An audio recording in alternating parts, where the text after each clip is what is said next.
Este es un podcast de Speech Therapy PT. Obtenga 0.1 CEUs de hacha por este episodio, completando el material adjunto que podrá encontrar en línea en speechtherapypt.com. Bienvenidos a SOPs en Acción, Habla, Lenguaje y Conexión, el espacio donde llevamos la teoría a la práctica clínica.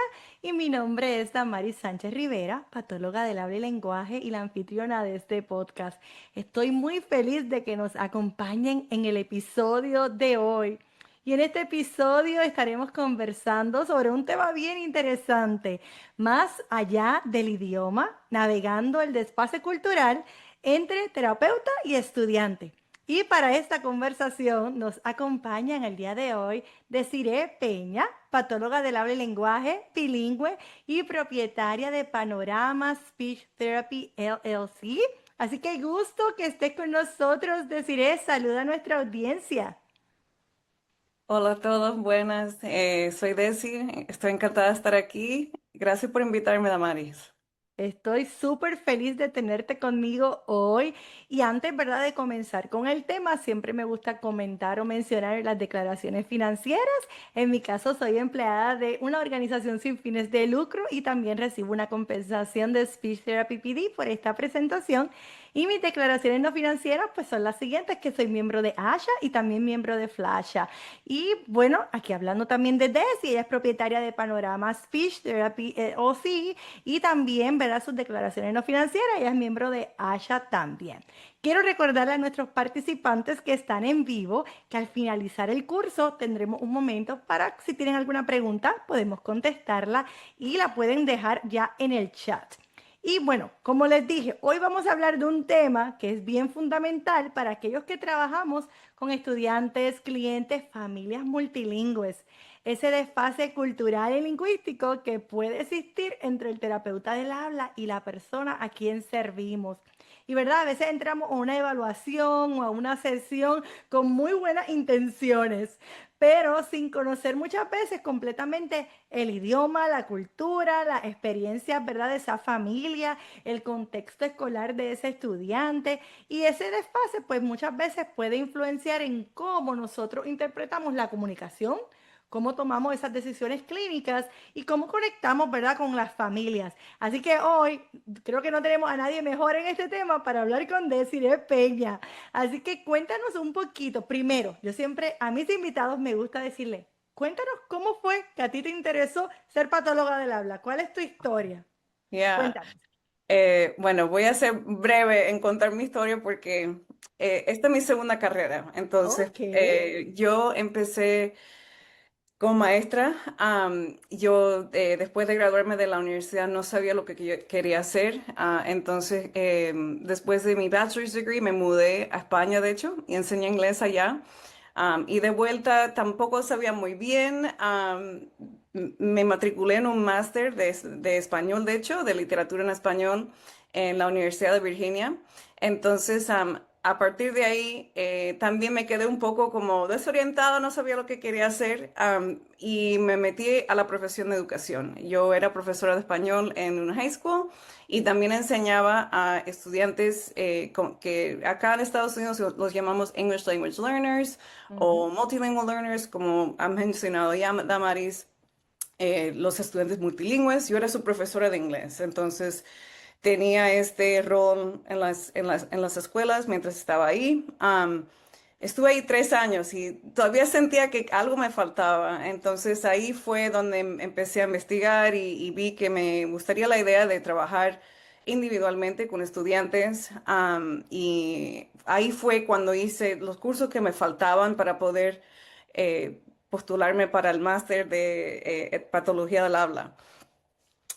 Entonces yo estaba estudiando en la Universidad de Georgia, en esa época vivía en Georgia, y mi esposo estaba en su mercado de trabajo, él es profesor. Entonces estábamos viendo dónde iba a caer él. Bueno, al final le salió Maine, que es el estado más norteño de Estados Ajá. Unidos en la costa este. Entonces estamos al lado de Canadá.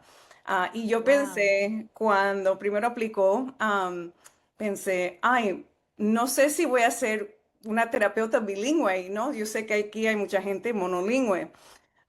Y bueno, estaba equivocada. Aquí también hay gente de muchas diferentes partes del Estamos mundo. por todos lados. Estamos por todos lados. Hay gente inmigrante de Latinoamérica, pero también de otros países. Entonces, a veces me empezaron a tocarme evaluaciones con niños que yo notaba que no eran muy diferentes de mí en cuanto a cultura, idioma de casa. A veces me tocaba un estudiante latino, pero rara vez, la verdad. Entonces me empezó a interesar mucho este tema. Me puse a investigar un poco y así es como entré en este tema de querer entender el desfase cultural, la importancia de entender el desfase cultural y el efecto que puede tener en una evaluación, en una relación terapéutica. Entonces, nada, fue así que empecé y así es como entré a ser terapeuta bilingüe en Maine, que yo pensé en un momento que no era Wow. posible, pero sí, estamos por todas partes. Estamos por todas partes. Yo creo que es bien necesario y cada día, ¿verdad? Esta nación pues recibe más inmigrantes, hay personas de todos lados y tenemos que estar preparados, equipados. Y yo creo que por eso es importante tener estas conversaciones, estos cursos para seguir aprendiendo. Porque como yo digo siempre, no nos podemos quedar con lo que aprendimos quizás 5, 10, 20 años atrás. Tenemos que siempre, ¿verdad? ¿Qué hay nuevo? ¿Cómo podemos ayudar a nuestros clientes y a nuestras familias? Y bueno, siempre me gusta compartir cuáles son esos objetivos del día de hoy. Queremos que al finalizar, ¿verdad? Esta conversación, cada uno de los participantes pueda describir qué es eso del desfase cultural y lingüístico entre terapeuta y estudiante o cliente. Segundo, analizar cómo ese desfase puede impactar esos procesos clínicos como la evaluación, el tratamiento y esa relación terapéutica. Y tercero, poder identificar algunas herramientas prácticas como la entrevista etnográfica, los fondos de conocimiento, para poder ofrecer esos servicios que sean más responsivos y centrados en la realidad, ¿verdad?, de cada familia. Así que quiero comenzar con esta pregunta. ¿Cómo tú describirías el desfase cultural y lingüístico que puede haber entre un cliente o estudiante y el terapeuta o patólogo del habla? Ya. Y sabes, para esta pregunta, creo que puedo dar un buen ejemplo. Recientemente he tenido algunas familias de Sudamérica en esta zona que yo he evaluado. Entonces, no voy a decir el país porque esto es una zona muy chiquita, pero son puede ser de Perú, de Ecuador, y son familias que cuando yo llamo a hablar con los padres, porque siempre incluyo a los padres como parte de una evaluación educativa, am, noto que tienen un acento que no es un español estándar o que no corresponde al español estándar de ese país. Entonces, en esa conversación hablamos siempre de cuáles son los idiomas que hablan en su casa. En este caso he tenido dos niños que los padres hablaban otro idioma. No a los niños a veces directamente, pero ya tenemos una influencia del idioma Ujú, indígena de la familia sobre el español. Entonces yo tengo que tener en cuenta ahora ese dialecto del español al ujú. que está expuesto al niño. Y además de eso, también el impacto que puede tener la cultura. Yo veo que, por ejemplo, yo soy de familia cubana, yo nací aquí en Estados Unidos, yo tengo mis propias experiencias como eh, una persona que se crió en una familia inmigrante, pero pueden ser muy diferentes de la experiencia de un inmigrante de Sudamérica, de Claro. Centroamérica, y yo tengo que reconocer que mis circunstancias no son las de otras personas. Entonces yo creo que a veces, muchas veces pensamos, ah, somos todos latinos, pero dentro de Muy ese diferentes. exacto, para usar una analogía del inglés, bajo ese paraguas, ¿no? Enorme de Latinoamérica, tenemos un montón de diferentes idiomas, Ujú. tenemos también actitudes de Dialectos, grandes diferencias, acentos. sí, de acento. Yo siempre pongo el ejemplo, por ejemplo, en mi familia, tengo un tío que es de Pinar del Río, que es la parte oeste de la isla de Cuba, y nosotros, mi familia, somos de la parte este de Cuba. Entonces, siempre dicen, wow, es que tú eres muy diferente a nosotros, como que lo apartan. Y yo digo, pero, ¿sabes? No es tan diferente, pero ellos Ajá. lo perciben así. Entonces yo tengo que estar pendiente cuando yo interactúo con gente que yo piense, oh, a mí me gusta, no sé, viajar a esa zona, me gusta, yo conozco esta cultura o yo sé esto de esta cultura. No es realmente saber la cultura, no es cuestión de si lo sabes o no, sino apartar todos los estereotipos que tengas para poder entender de dónde viene esta familia, Claro. en qué situación están. En vez de uno poner ahí sus suposiciones, todo lo que uno piensa que debe de ser o hacer, presumir, por ejemplo, ellos hablan español estándar, entonces yo tengo que usar las métricas del español estándar para evaluar a este niño. Y a veces no es así. Ujú. No. Muchas veces no es así. Así que siempre tenemos sorpresa. Yo creo que por eso es tan importante, ¿verdad? Tener esa conversación con esos padres, con esos cuidadores, porque eso nos va a dar tanta información buena para nuestro reporte de evaluación, para establecer nuestras metas, para poder conectar con la familia, porque yo siempre pienso que somos un equipo. Queremos, ¿verdad? Navegar y remar para un mismo lado y no queremos ir en sentido opuestos. Queremos ayudar a este participante, a este cliente y tenemos que conocerlo. Ahora te pregunto, ¿pudieras darnos algún ejemplo, ¿verdad? De cómo se puede ver ese desfase en una práctica diaria? No sé, en una evaluación, en una terapia. ¿Te ha pasado? ¿Has tenido algo que tú dices, wow, no me esperaba esto? Cuéntanos un poquito. Sí, creo que para mí ha sido más aparente eh, por ejemplo, trabajar con los padres y decidir, bueno, cuáles son las prioridades para ustedes en cuanto a qué, por ejemplo, pensando en un dispositivo de comunicación alternativa y aumentativa, ¿no? De CAA. Ujú, eh, yo tengo en mi cabeza una idea de algo que tendría valor en la vida de ese niño, ¿no? O yo estoy pensando, qué comida cultural, qué comida en particular, qué cosita quieren añadir a este dispositivo. Y me mencionan, bueno, la comida favorita del niño es pizza. Entonces, ¿sabe? Es un ejemplo bastante simple, claro. pero creo que puede poner el ejemplo de uno no presumir, ¿no? Porque son niños que se están criando, por ejemplo, en esta Ujú, situación, en Estados Unidos, ¿no? Tienen sus influencias, y uno tiene que estar pendiente de que todos vivimos en esta realidad también, ¿no? ujú, Para dar otro ejemplo, pensando en, como mencionaste tú antes, acentos, ¿no? Uno puede pensar, este padre reconoce que habla este dialecto y a veces no reconocen que es un ujú, dialecto, no reconocen que es una diferencia en cómo hablan. ujú. Y eso no está incorrecto, ¿sabes? Eso es algo que no tiene que impactarnos como terapeuta del habla. Creo que es algo que es un otro dato para tener Claro, en cuenta y para poder indicarle, mira, entonces vamos a hablar, vamos a tener esta conversación, eh, o nos guía en esa conversación. Otro ejemplo, yo siempre pregunto a los padres qué metas tienen para el bilingüismo del niño. Entonces ahí es cuando ya veo, cuando hay un desfase entre lo que esperan los padres y lo que se hace en la casa, ¿no? A veces no, claro, hay mucho inglés, por ejemplo, o no hay tantas oportunidades para el otro idioma. Entonces ahí es cuando claro, se abre la posibilidad de tener esa conversación. Pero estos son algunos ejemplos de cómo puede presentarse este desfase en una claro. conversación clínica. No, y estoy de acuerdo contigo porque la realidad es que cada hogar es un mundo aparte, es diferente. A lo mejor en esta casa puede haber un papá que quizás los dos hablan español, pero uno es de un país, el otro es de otro, o de una región diferente, o a lo mejor uno habla inglés y el otro español, y a lo mejor decidieron, ¿verdad? Como familia, queremos hablarle solamente inglés o queremos hablarle solamente español. Entonces, obviamente queremos respetar cuáles son esas decisiones que toman los padres en el hogar, pero tenemos que saber lo que está pasando, porque no, como tú bien dices, no podemos asumir algo. Entonces, No. para eso es importante hacer buenas preguntas en verdad en nuestras evaluaciones para poder tener esa información. Y yo creo que también a veces ese desfase puede ocurrir, por ejemplo, también cuando se usan las pruebas estandarizadas en una Oh my God, evaluación, sí, porque la sí, sí. realidad es que las pruebas no están estandarizadas para la mayoría de nuestros clientes.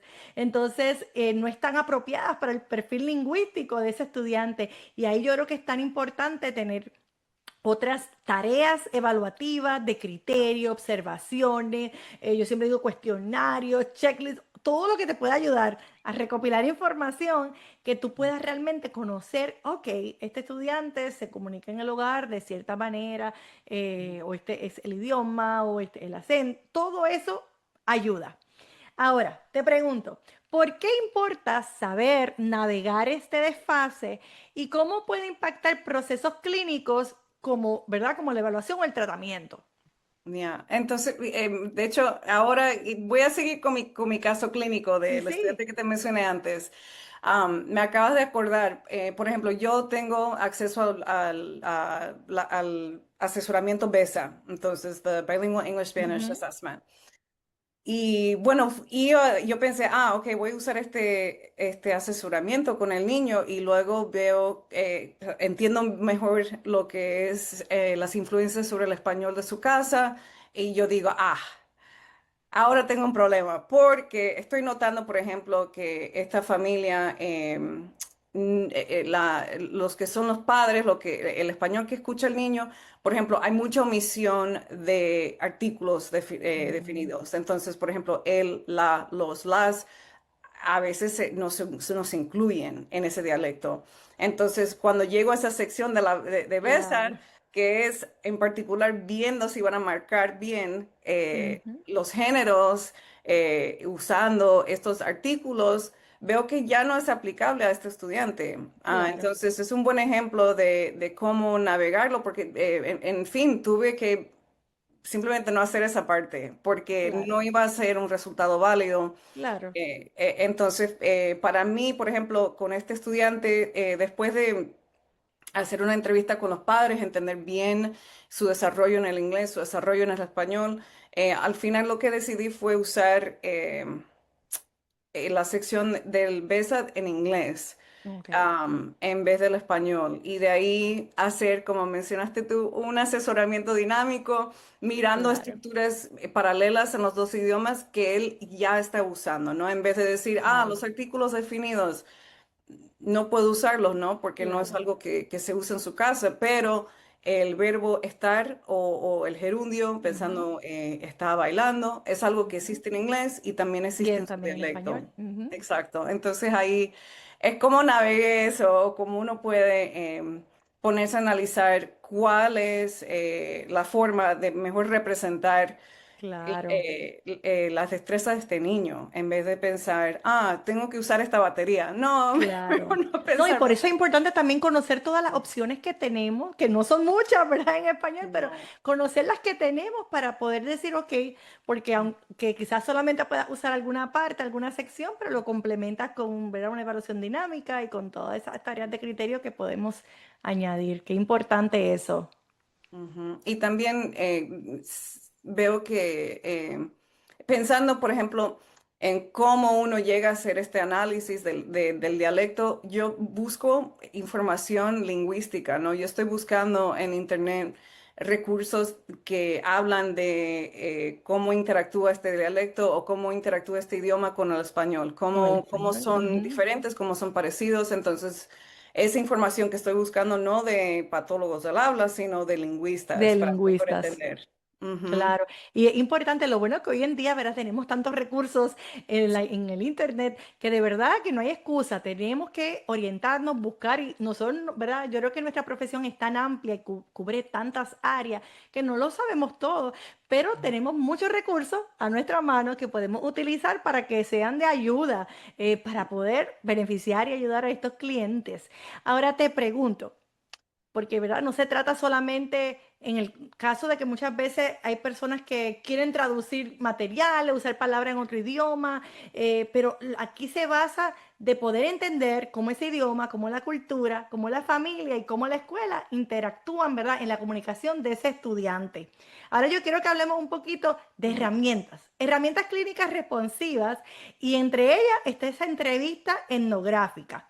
Hablemos Sí. un poquito, ¿verdad?, de qué se trata, cómo podemos usarlo en nuestra práctica clínica. Ya.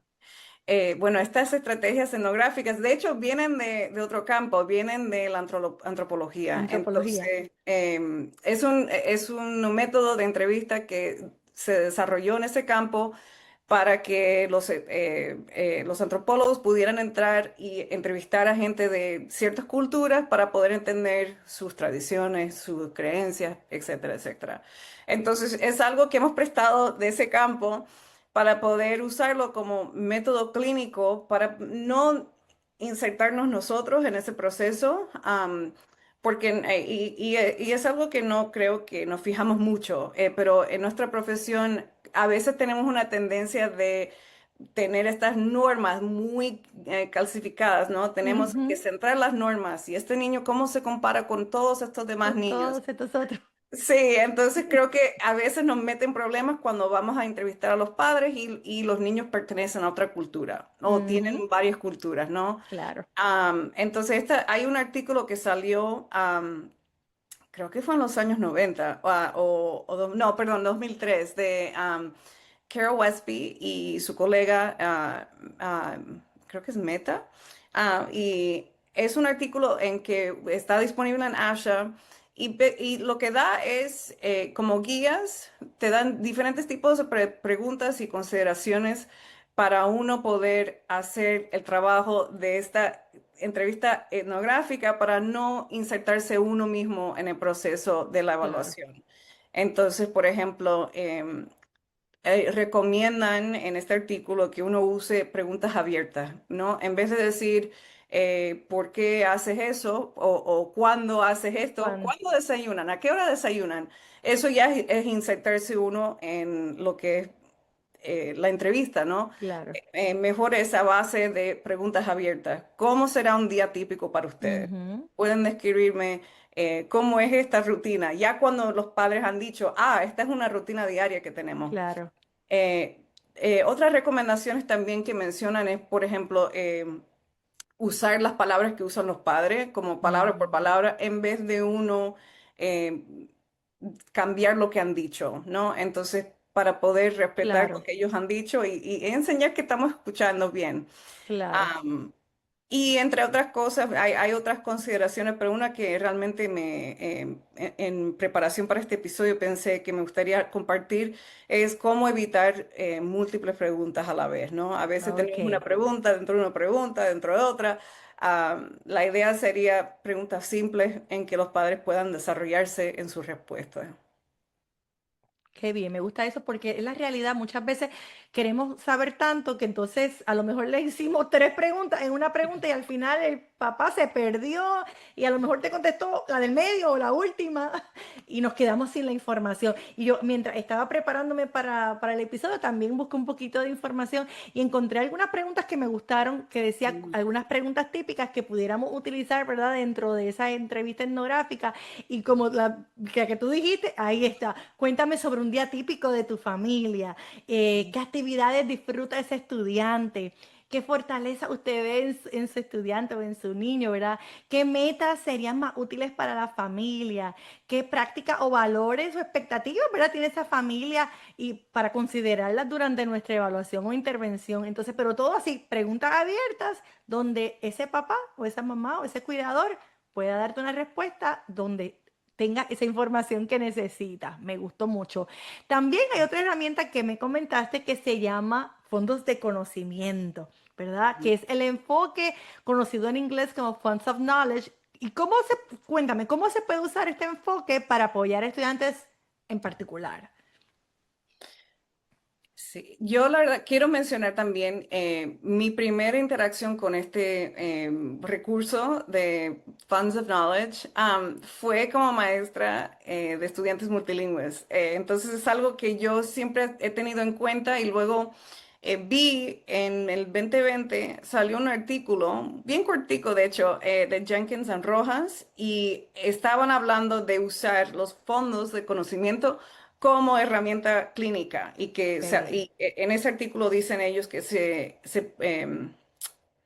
que es algo que se puede aplicar bien dentro de nuestro campo, ¿no? Entonces, los fondos de conocimiento realmente son, para dar una definición, son los diferentes elementos que uno puede considerar como parte de la vida de un niño o de una persona, ¿no? Entonces, todos tenemos funds of knowledge, ¿no? Son eh, cosas que ya sabemos por participar en nuestras comunidades o dentro de nuestras familias.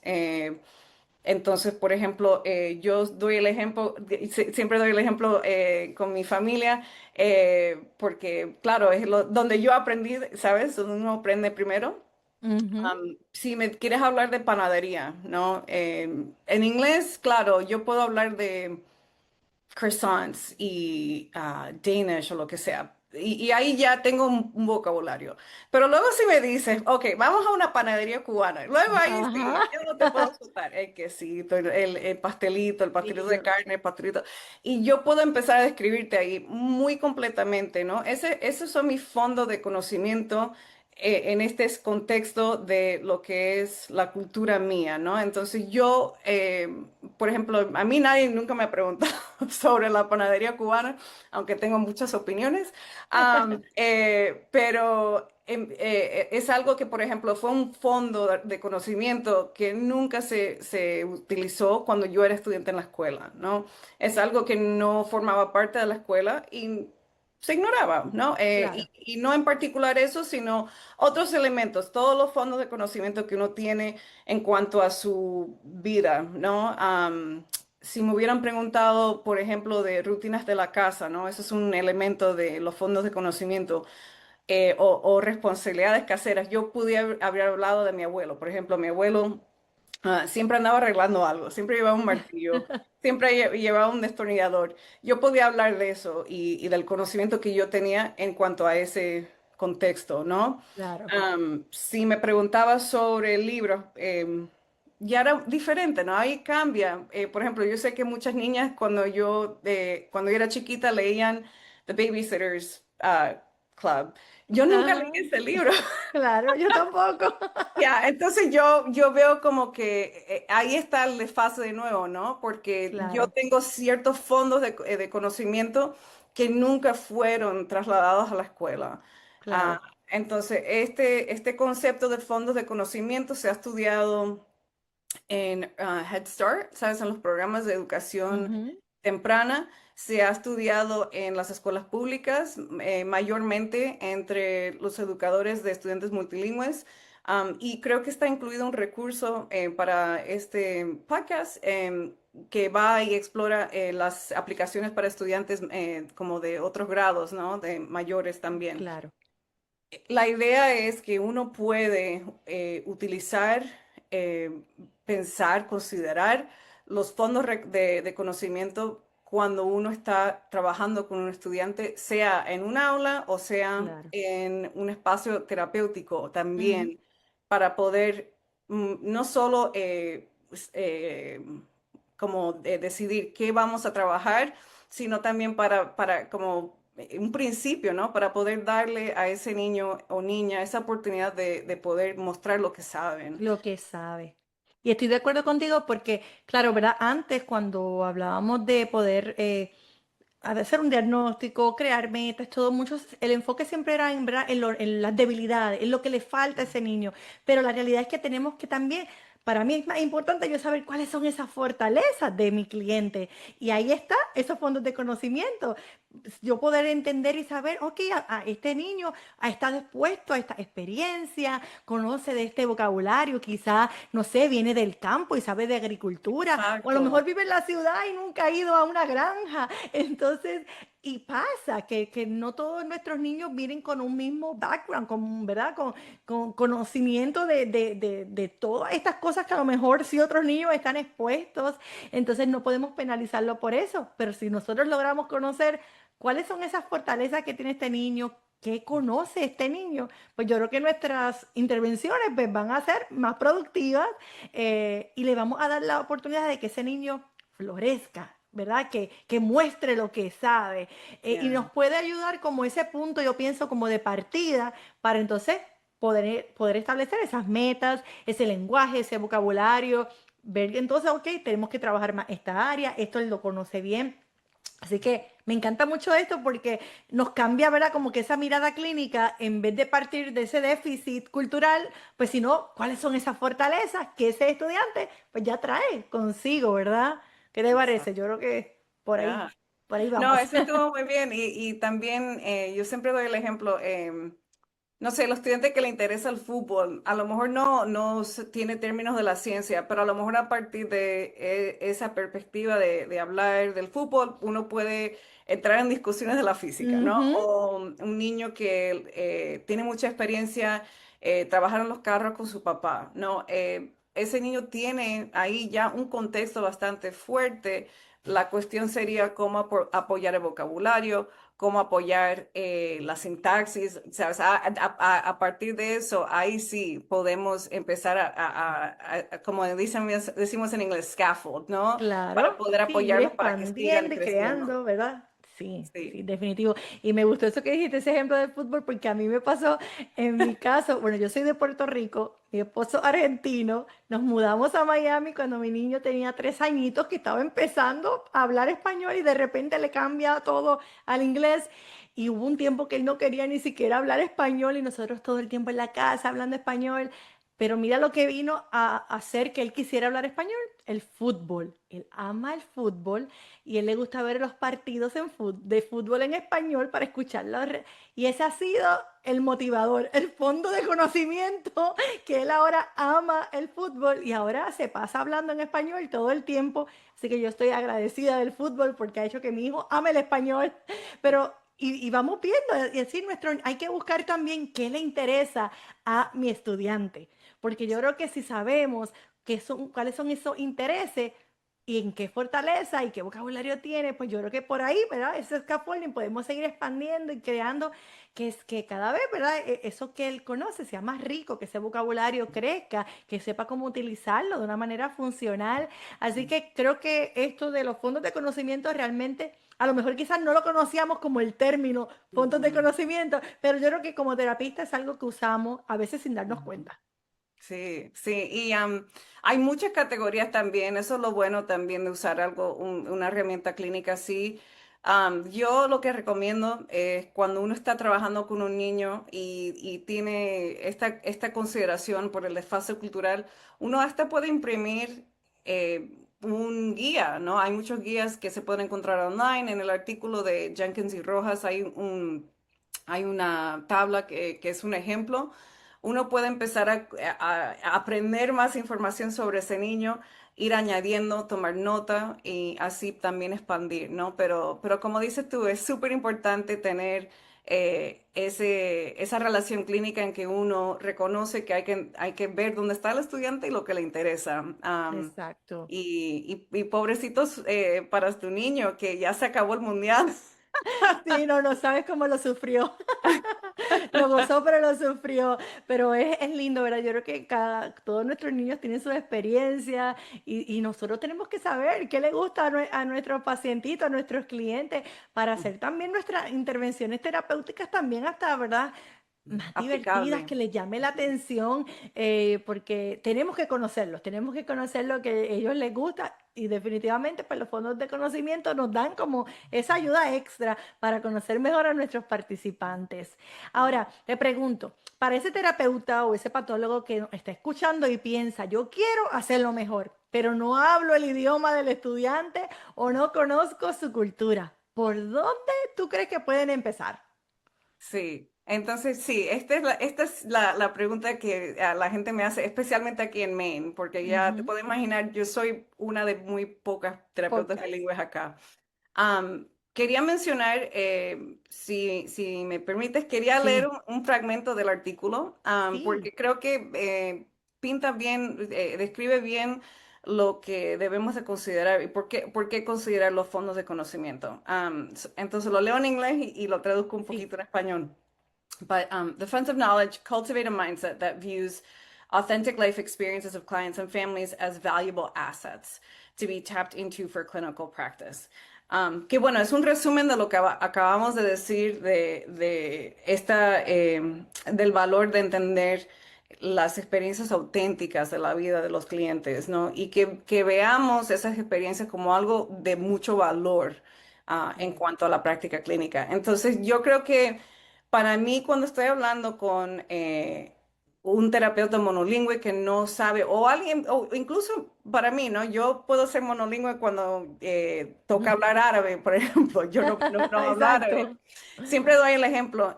Yo creo que uno debe de pasar mucho tiempo eh, intentando de desarrollar una buena relación con ese padre. Si es posible, ¿no? Dependiendo del contexto. Si es en una clínica privada, sería trabajar bastante con ese padre, tener confianza, intentar formar una buena relación terapéutica. Si es con un estudiante en las escuelas, dependiendo del nivel de inglés del niño. Si no habla inglés, obviamente ya tenemos una gran barrera y de ahí es una Claro, conversación de acceder a intérpretes, ¿no? Pero digamos que el estudiante sí habla inglés lo suficientemente bien para participar en terapia. Es la idea, el reto ahora cambia, ¿no? Yo creo que el reto es para que el terapeuta busque recursos en ese idioma, que claro, traiga oportunidades para ese niño a esa sesión del habla, ¿no? Que poner por todo lo alto su idioma y su cultura, no de forma que le dé pena al niño tampoco, sino claro. algo auténtico, compartir o invitar a todos si es un grupo de niños en una sesión de terapia y este niño es parte de ese grupo, invitar a todos que traigan algo de su casa, sea, y no tiene Claro. que ser un libro ni nada estereotípico. Ujú. Yo muchas veces lo que le digo a la gente es que los niños pueden participar trayendo fotos. Claro, O que los padres manden una foto. claro. No todos tenemos la misma relación con texto, ¿no? Hasta Ujú. los padres también pueden tener dificultades con leer Claro. mensajes, ¿no? Hay padres Ujú. que no tienen niveles bajos de alfabetismo o lo que sea. Hay que considerar cómo nos comunicamos con los padres Claro, y a partir de ahí intentar establecer esa relación. Y creo que la relación terapéutica esa base de esas oportunidades, ¿no? De las veces en que uno intenta comunicarse, intenta conectarse. claro.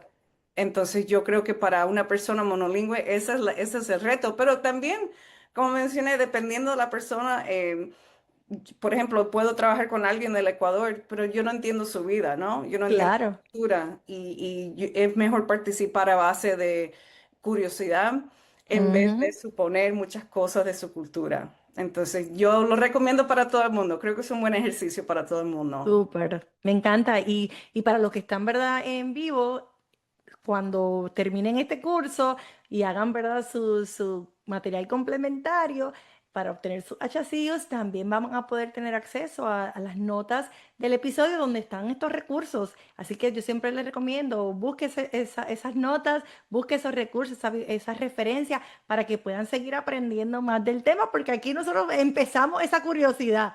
Le ponemos así esa gotita de curiosidad, pero sigan aprendiendo del tema porque es algo que nos ayuda y que nos hace mejores clínicos, ¿verdad? Así que te pregunto, eh, porque ya vamos a ir un poquito ajustando el tema. Cuéntame, ¿qué tú le dirías a esos terapeutas, ¿verdad?, del habla que trabajan con estudiantes multilingües, ¿verdad? Que quieren aprender más de cómo utilizar, ¿verdad?, estas herramientas, por ejemplo, la entrevista etnográfica, los fondos de conocimiento. ¿Hay algún recurso que tú conozcas, además de los que ya nos mencionaste, que te hayan servido a ti, que nos puedas recomendar? Ujú. Eh, Yo no lo mencioné antes, pero debo de mencionar que yo hice el programa que se llama Advanced Certificate in Bilingual Speech Language Pathology de la Universidad de Columbia University Teachers College. Entonces es un programa que es reconocido aquí en Estados Unidos para los terapeutas bilingües que quieren entender mejor cómo es realizar lo que es la práctica bilingüe de la Ujú. patología del habla. Entonces, este lo menciono porque tienen un sitio web que se llama The Leaders Project. Oh, nice. Y en ese sitio web, por ejemplo, hay un cuestionario Y bueno, antes de decir que está ahí, debo mencionar que yo sé que acaban de cambiar ese sitio web. No sé ¿Oh, sí? cómo será, no lo he visto, todavía no lo he visitado desde los cambios, pero tenían una lista de preguntas que uno podía utilizar. Y creo que la profesora Crowley la llamaba The Critical Questions. Entonces, en esa lista hay muchas diferentes ideas de preguntas que uno le puede hacer a un padre. Para mí la pregunta más clave es la pregunta, ¿cómo compara a su niño con otros niños de su comunidad? Entonces, Ujú, no comparándolo con niños el asesoramiento estándar, de claro, niños en la escuela, sino cómo se compara el desarrollo de su niño en comparación con su hermano, en comparación claro. con niños que viven en su vecindario, que En son su de la misma vecindario. cultura. Ya, entonces, por ejemplo, ese es un recurso clínico que me gusta a mí bastante, y esa pregunta en particular es para mí una pregunta que siempre hago a cada familia. Em, entonces, y a base también, a base de esa recomendación, también diría que el entero sitio web de Leaders Project Leaders es, Project. es un recurso muy importante para poder evaluar.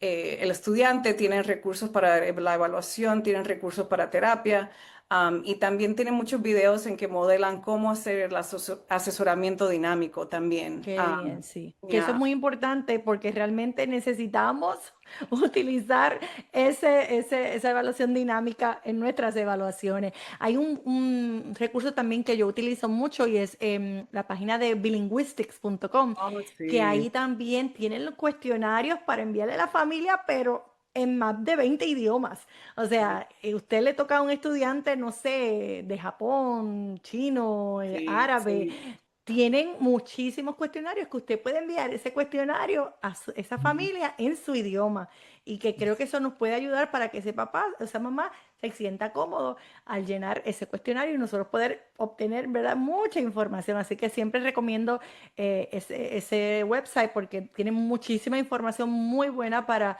si eres una terapeuta bilingüe que estás trabajando, ¿verdad? Con familias bilingües, multilingües, porque no importa. Aquí en Estados Unidos tenemos familias que hablan dos, tres, cuatro idiomas. Sí, sí, sí. Así Y que, también ujú, y tenemos que estar estaba al día. pensando, sí, estaba pensando también, hay otro recurso que siempre me llega como segundo en la mente cuando empezamos a hablar de recursos, pero Charles Sturt University es una universidad australiana y en ese sitio web también tienen muchos cuestionarios disponibles en varios idiomas Bien, diferentes y son cuestionarios que para que los padres puedan describir usando, como un Likert scale, ¿no? Van describiendo ok.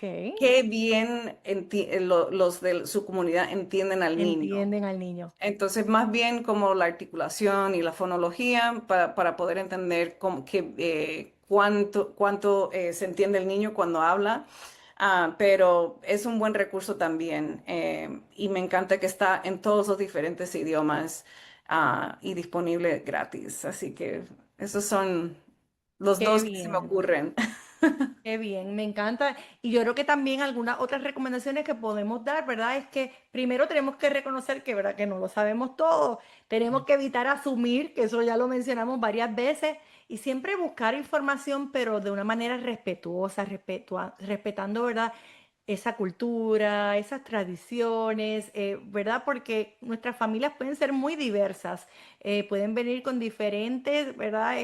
Diferentes tipos de familias, diferentes tipos de religiones, de cultura, de tradiciones, y es importante, ¿verdad? Conocerlo, revisar ese historial lingüístico de esa familia, muchas veces hasta saben, ¿verdad? Y aquí en Estados Unidos, pues vienen quizás familias de bajos recursos que quizás no han tenido, ¿verdad? La exposición, esos niños no han tenido la exposición que tiene un niño, ¿verdad? Que ha podido tener mucha experiencia y, ¿verdad? Que muchas veces limita su vocabulario. A veces encontramos niños que no hablan ni un idioma ni el otro, que lo que dicen es unas palabritas en uno, unas palabritas en otro. Y tenemos que ver cómo podemos ayudar a a ese paciente, cómo podemos buscar esa información, cómo podemos documentar ese contexto cultural, lingüístico, para que nuestra evaluación, ¿verdad? Y nuestro tratamiento sea responsivo a esa necesidad que tiene ese cliente. Y yo creo que también algo que es bien importante es que como terapeutas nosotros tenemos que siempre tener esa mentalidad o esa postura de que tenemos que seguir aprendiendo. Como dije al principio, no nos podemos quedar con lo que aprendimos cuando estudiamos en la universidad, porque nuestro Ya. campo va cambiando mucho. Cambian la terminología, salen nuevas investigaciones. Entonces, es importante que nosotros también continuemos aprendiendo. ¿Qué tú crees de eso? Eso es cierto. Yo soy muy gran fan de todo lo que es professional development. Paso mucho tiempo tomando capacitaciones porque yo creo que es la mejor forma de seguir cuestionando lo que uno hace, ¿no? Y creo que esa para mí es la definición de una buena terapeuta, ¿no? De un buen terapeuta. Sí, Es si pueden cambiar en perspectiva, si pueden cuestionar lo que están haciendo y entender por qué vale la pena cambiar. claro.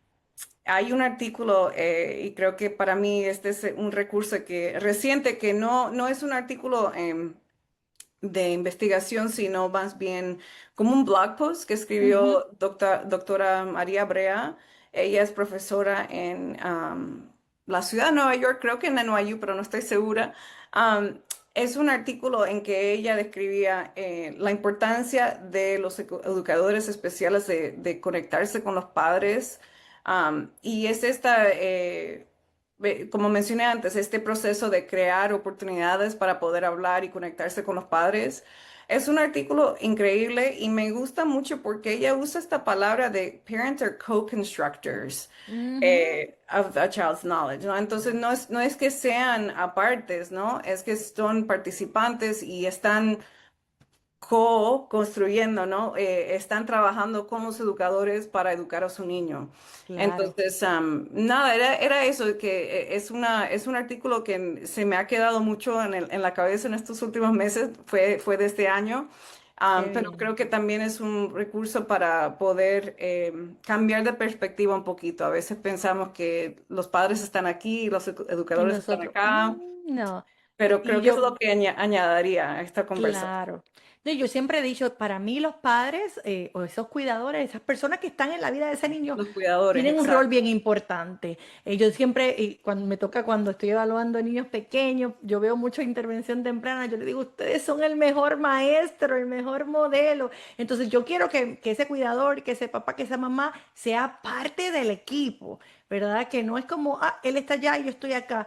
Yo soy la que le enseña o hace. No, no. Y queremos generalizar. Si yo estoy trabajando esta destreza en mi terapia, pues cómo yo facilito esa información a ese cuidador para que él pueda continuar en casa generalizando, ¿verdad? Eso es lo que el niño está aprendiendo y trabajando porque es importante. Queremos que esos padres, esos cuidadores, se sientan que son parte del equipo, que están construyendo junto a nosotros para que su niño, mire, pueda alcanzar todas esas metas que tiene. Y mira, me dejaron por aquí una preguntita en Sí, el question, te la voy a leer a ver si la puedes contestar. Dice, ¿en sí. cuáles dialectos no se usan los artículos? No soy hablante nativa. Gracias por la pregunta. Se refiere al ejemplo que nos diste. Ya, ya. Bueno, yo solo sé de ese ejemplo de idiomas indígenas, Sí. por ejemplo, en el Ecuador hablan quichua. Ujú. Y también en Perú hablan quechua, entonces son Quechua. idiomas Ujú. diferentes, pero en particular yo solo mencionaba uno de estos idiomas Ujú. porque, otra vez, no quiero dar particulares porque Claro, vivo en un claro, lugar muy chiquitico, claro, pero es eso de que dependiendo del dialecto de español, puede ver que cambien las cosas. Por ejemplo, claro. Damaris, como tú y yo hablamos en un español caribeño, Sí, es muy diferente las consideraciones que yo tengo para un niño que venga de una cultura caribeña. caribeña. Cuando hago su evaluación, ¿no?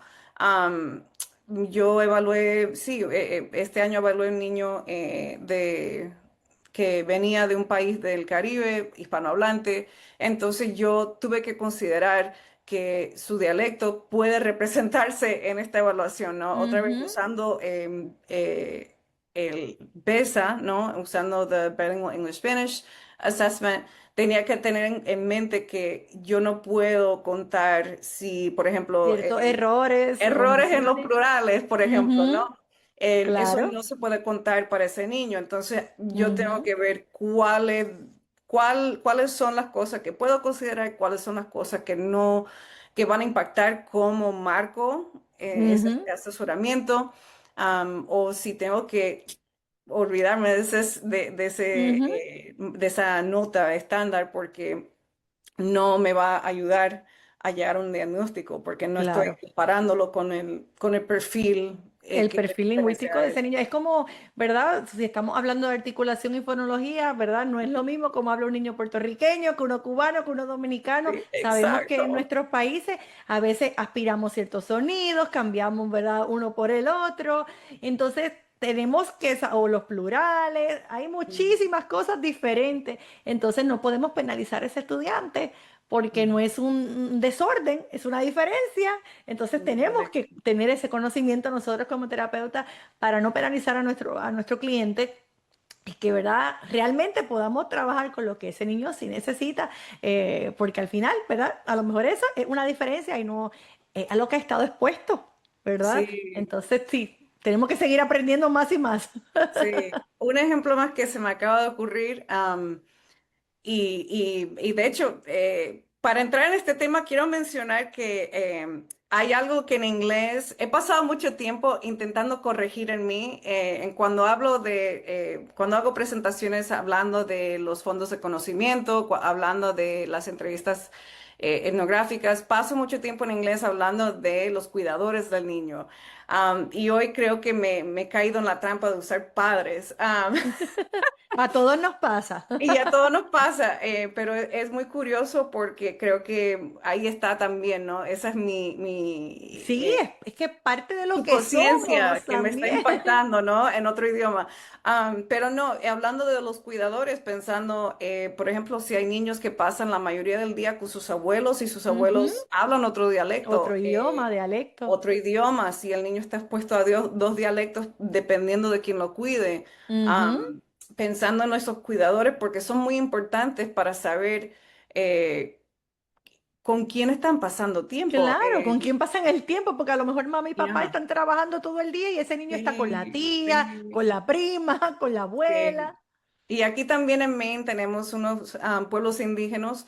Hay un pueblo indígena en que hablan, bueno, diferentes idiomas, pero yo me acuerdo de una niña que pasaba la mayoría de su tiempo con su abuela que solo hablaba ese idioma indígena con ella. Wow. Entonces, no es solo cuestión de llegar, conocer al padre y el padre habla inglés perfectamente y decir, ah, bueno, ya, Claro, y yo por eso sino, siempre en mi entrevista, siempre digo, ¿con quién pasa más tiempo tu niño o bien, tu niña? ¿Verdad? ¿A qué idioma está expuesto? ¿O qué dialecto? Porque eso nos va a dar, y a veces hasta un porcentaje, cuántas horas más o menos al día exacto. pasa en la escuela o pasa en la casa o está con un nanny. Eso nos va a dar mucha información, definitivamente. Ya, y a base de eso diseñar la Ujú. evaluación. Exacto. Claro, claro. Ahora, hemos hablado muchísimo de evaluación, pero ya casi cerrando, ¿alguna recomendación para una intervención, verdad? La terapia, ¿qué cositas pudiéramos tener en consideración? Bueno, aparte de lo que ya hemos hablado, yo creo que para mí las cosas que realmente viven en mi cerebro, ¿no? Cuando pienso en este tema, siendo, como digo, profesor, que yo antes era profesora de Multilingual Students, hay recursos que están online, que, bueno, o que son clínicos también, que Ujú.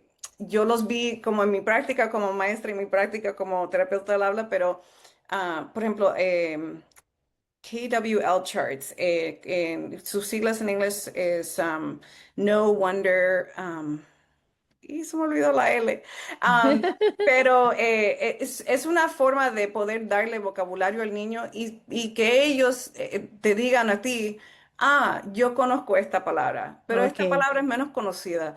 Y Mm. esta palabra nunca la he oído. Entonces ahí pueden ir. ellos Mm, organizando y tú poder entender, en vez de empezar con de incorporar este tema de astrología porque es parte de su clase o del currículum, quiero entender mejor qué sabe el niño o claro, cómo aplicarlo, por ejemplo, de vuelta a este concepto de los fondos de el conocimiento, ¿no? conocimiento. Entonces, uno puede activar esa información antes de entrar a la terapia, y así entender bien dónde está el niño en cuanto a su conocimiento de ese tema para poder diseñar la terapia más adecuada para ese niño. Entonces, ese es un recurso que realmente me está molestando que no me acuerdo la L, pero Bueno, si te recuerdas luego, me envías y yo lo pongo en mi página y ahí seguimos añadiendo información. Y siempre, ahora cuando terminemos, ahora vamos a hablar un poquito de nuestras redes sociales para que la gente pueda también saber dónde conocerte, dónde buscarte.